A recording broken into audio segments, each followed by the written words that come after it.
Greetings everyone. आज हम topic discuss करेंगे फीडबैक मैकेनिज़्म। और इसके लिए आपको जो चीज़ पहले अंडरस्टैंड करनी है वो एक बहुत ही इम्पॉर्टेंट टर्मिनोलॉजी होती है फिजियोलॉजी में, which is known as homeostasis.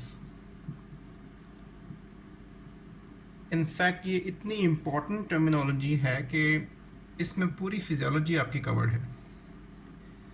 Homeostasis दो लफ्ज़ों से मिलके बना है, एक है होमियो और दूसरा है स्टेसिस। और इसका मतलब बेसिकली ये होता है कि इट्स अ कंडीशन जो कि बॉडी में आपके डिफरेंट पैरामीटर्स होते हैं, डिफरेंट आपके रिस्पॉन्सेज होते हैं, उनको एक स्टेडी स्टेट में या एक आप कह लें कि मुतवाज़न रेंज में रखा जाता है। और इस चीज़ को अकॉम्प्लिश करने के लिए बॉडी के डिफरेंट सिस्टम्स जो हैं वो मिल के काम कर रहे होते हैं। तो it's a dynamic steady state.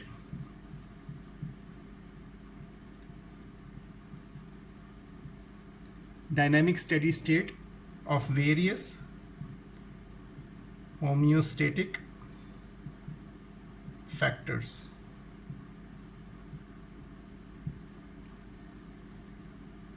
तो बॉडी के अंदर बहुत सारे होम्योस्टेटिक फैक्टर्स हैं, जैसे टेम्परेचर है, पीएच है, ऑस्मोलैरिटी है, न्यूट्रिएंट कंटेंट है बॉडी का,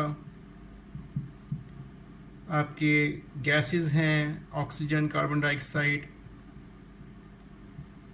सो there are lots of factors जो कि बॉडी के अंदर उनकी एक ख़ास अमाउंट चाहिए होती है, एक ख़ास कंसंट्रेशन चाहिए होती है। और इन कंसंट्रेशन में जब चेंज आता है तो बॉडी उसको मिनिमाइज़ करने के लिए डिफरेंट सिस्टम से हेल्प लेती है और उस चेंज को मिनिमाइज़ रखा जाता है। दैट्स वाई इसको हम कहते हैं डायनामिक स्टेडी स्टेट। डायनामिक का मतलब है कि इन तमाम फैक्टर्स में कॉन्स्टेंटली कोई ना कोई चेंज आ रही है, और स्टेडी स्टेट का मतलब यह है कि उन चेंजेस को मिनिमाइज़ रखा होता है बॉडी के डिफरेंट सिस्टम्स ने आपस में कंट्रीब्यूट करके। तो इसी का ओवरऑल कॉन्सेप्ट है होम्योस्टेसिस का। इस कॉन्सेप्ट को अंडरस्टैंड करने के बाद हम जो आज का मेन टॉपिक है फीडबैक मैकेनिज्म।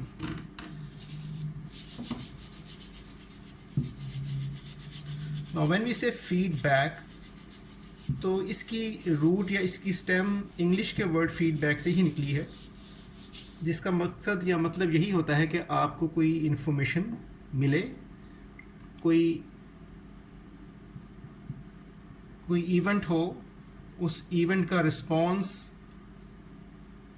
आपको वापस मिले, आप अंडरस्टैंड करें कि इसका क्या रिस्पॉन्स आया है, इसको कैसे ठीक करना है। तो बेसिकली ये जो होम्योस्टेसिस के जो फैक्टर्स होते हैं उनमें फीडबैक और फीड फॉरवर्ड, ये दो कॉन्सेप्ट्स आते हैं। अब फीडबैक की दो टाइप्स होती हैं, एक होता है नेगेटिव फीडबैक और दूसरा होता है पॉजिटिव फीडबैक। फीड फॉरवर्ड को भी हम बाद में डिस्कस करते हैं। जैसे मैंने बताया कि ये इंग्लिश की टर्म से ही निकला है फीडबैक, कि कोई इवेंट होता है तो बॉडी उसको एनालाइज करती है, उसको परसीव करती है, उसको अंडरस्टैंड करती है, और फिर उस इवेंट के लिए करेक्टिव मेजर्स लिए जाते हैं। नेगेटिव फीडबैक में क्या होगा कि जो भी फैक्टर होम्योस्टेटिक हमने भी डिस्कस किया था, उसमें जब चेंज आती है तो उस चेंज को ऑपोजिट डायरेक्शन में मूव करवा के वापस नॉर्मलाइजेशन की तरफ लेके जाया जाता है।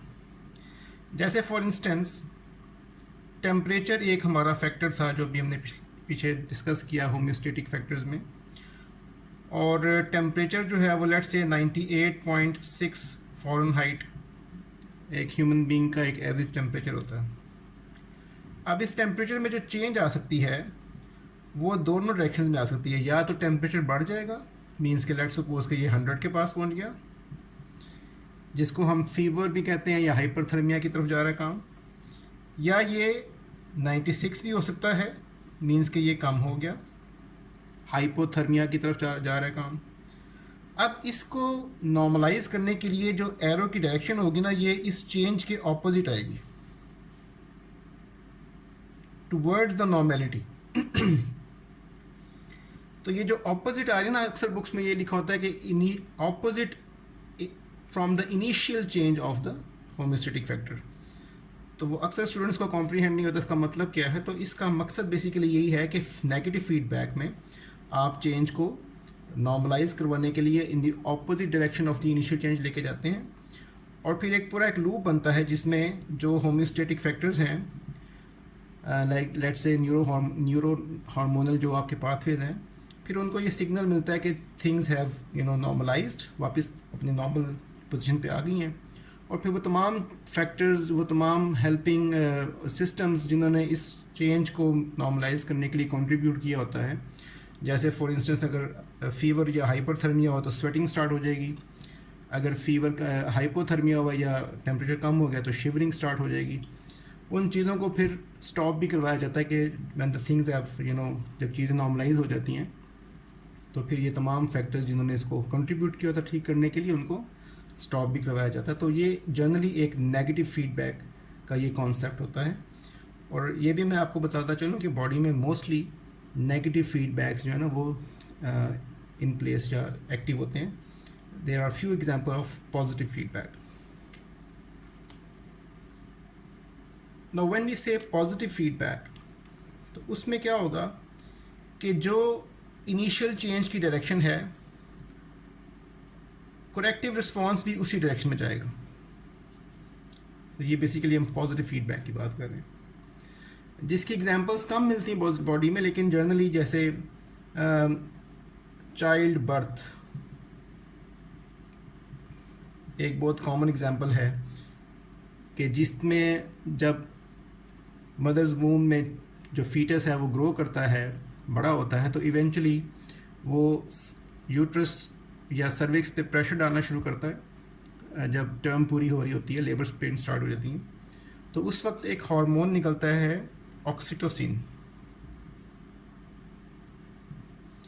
ये तब रिलीज होता है जब यूट्राइन वॉल पे प्रेशर आता है। अब ऑक्सीटोसिन का काम क्या होता है कि ये यूट्राइन कंट्रैक्शन इंक्रीज करवाता है। अब अगर आप देखें कि जब यूट्राइन कंट्रैक्शन ज़्यादा होगी तो फिर जो फीटस है उस और वॉल पे जो प्रेशर है वो मज़ीद बढ़ेगा। So this will result in more release of oxytocin. Means कि जो चीज़ हार्मोन को रिलीज करवा रही है, हार्मोन उसको नॉर्मलाइज या ऑपोजिट नहीं लेके जा रहा, बल्कि मज़ीद उसकी डायरेक्शन में ही फर्दर उसका प्रेशर इंक्रीज करवा रहा है। तो इस केस को हम कहते हैं पॉजिटिव फीडबैक, जिसमें इवेंचुअली फिर जो डिलीवरी ऑफ चाइल्ड है वो हो जाती है। और इसी तरह से दूसरी एग्जांपल सकलिंग है या मिल्क लेग डाउन है, ये तमाम चीज़ें जो हैं ये पॉजिटिव फीडबैक में भी आती हैं। इसकी एक और एग्जांपल जो है वो आप क्लॉटिंग में पढ़ेंगे, जो क्लॉटिंग कैस्केड होता है वहाँ पे भी पॉजिटिव फीडबैक का एक जिक्र आएगा। तो ये तमाम चीज़ें जिसमें इनिशियल चेंज की डायरेक्शन में ही in the same direction, if the things are moving on in the same direction, तो वो कहलाती है positive feedback. So I hope इस वीडियो से आपको बेनिफिट होगा। अगर आपके जहन में कोई क्वेश्चन है तो you can post in the chat box. I will try to respond to those question and I will see you in the next video. Thank you.